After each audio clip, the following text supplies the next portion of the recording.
আল্লাহ আমাকে 5টি জিনিসের নির্দেশ দিচ্ছে, রাসূল সাল্লাল্লাহু আলাইহি ওয়াসাল্লাম বলছেন আমাকে আল্লাহ 5টি জিনিসের নির্দেশ দিয়েছে, আমি তোমাদেরকে সেই 5টি জিনিসের নির্দেশ দিয়েছি।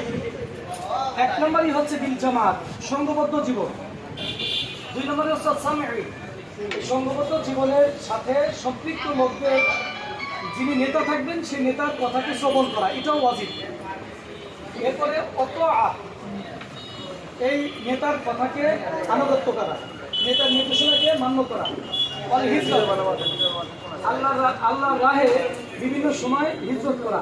ওয়া জিহাদ ফি সাবিলিল্লাহ, 5 নম্বরটা হচ্ছে আল্লাহর রাস্তায় জিহাদ করা, অর্থাৎ আল্লাহর দ্বীন আল্লাহর জন্য প্রতিষ্ঠা করার জন্য সকল মুসলমানদেরকে ঐক্যবদ্ধ করে সকল প্রকার বাতিল শক্তিকে উৎখাত করে আল্লাহর দ্বীন আল্লাহর জন্য প্রতিষ্ঠা করা, এটা হলো জিহাদ ফি সাবিলিল্লাহ। সেখানে এই জিহাদ ফি সাবিলিল্লাহ একটা বিশাল একটি সংজ্ঞার বিষয়।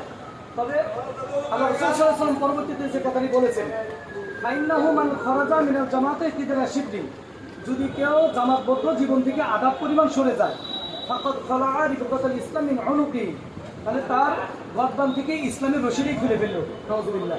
অর্থাৎ সংঘবদ্ধ জীবনের মধ্যে থাকাটাই হলো ফরজ। যদি কেউ এই সংঘবদ্ধ জীবন থেকে আধা পরিমাণ অর্থাৎ মনোমানসিকতার দিক থেকেও সরে গেল, ফাকাদ খালাআ রিবাতাল ইসলাম মিন উনুকি, তাহলে ইসলামের রশিদে তার গর্দান থেকে খুলে ফেললো।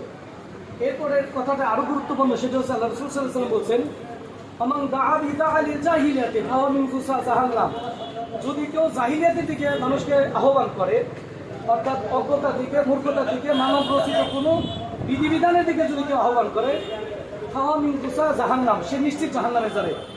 সাহাবায়ে জিজ্ঞাসা করলেন, ওয়াইন সামা ওয়া সাল্লা, যদি সে নামাজ পড়ে রোজা করে তারপরে কি জাহান্নামে যাবে?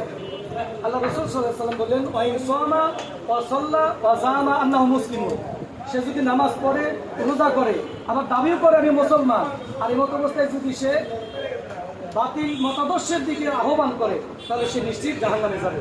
কাজে উদাত্ত আহ্বান জানাচ্ছি, ইসলাম একটি শান্তির, অবশ্যই শান্তির ধর্ম। সেখানে নিজেদেরকে সকল প্রকার স্বার্থ ত্যাগ করে ইসলামের মধ্যে দাখিল হয়ে নিজেদের জীবনটাকে সুন্দর করার আহ্বান জানিয়ে আমি শেষ করছি। আসসালামু আলাইকুম।